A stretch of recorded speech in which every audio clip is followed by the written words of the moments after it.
Krystal, and this is my God story. I was raised by really wonderful parents. I have a dad who's a cop and a mom who's a nurse, but God was never part of our life. I mean, I knew there was somebody that died on the cross, and I knew that Jesus was born on Christmas, but that's about the extent of my knowledge of God. I had no desire to get to know him. He wasn't part of my life.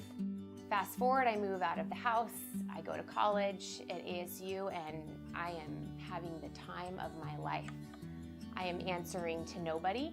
I am drinking, I am working in the bars, I am doing drugs.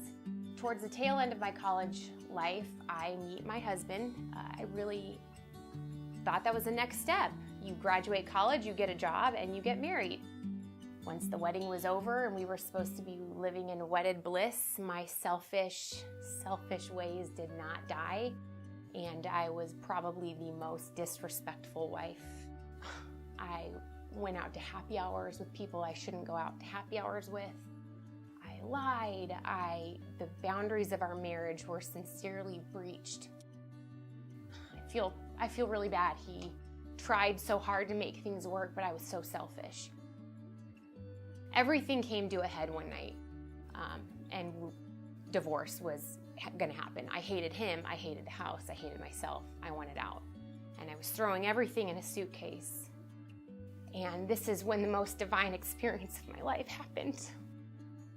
The only way I can explain it, when I was throwing everything in the suitcase, ready to leave, was this cloak or a wave that washed over me. It said, "Go to church."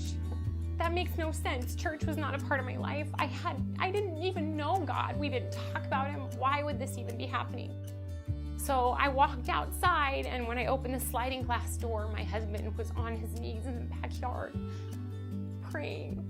Some people can say it was coincidence, but I know it was a divine intervention because of the things that happened the next day. I woke up with a hunger for God.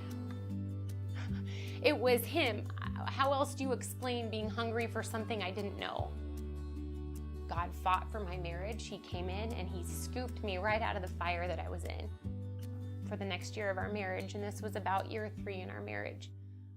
We church shopped. I went to the library. I checked out everything I could on Jesus. I asked questions to anybody that would answer. I worked with Kevin Storer, I did, and I bombarded him with questions. I was hungry to know Jesus. What we were doing before wasn't working, so we now had this drive in our heart from Jesus to move forward. So I got counseling. I went to counseling. We read couples books. We went to every marriage class that we could find around here. Jason said in a few messages ago, if you don't disciple the world will disciple you. That could not have rang more true.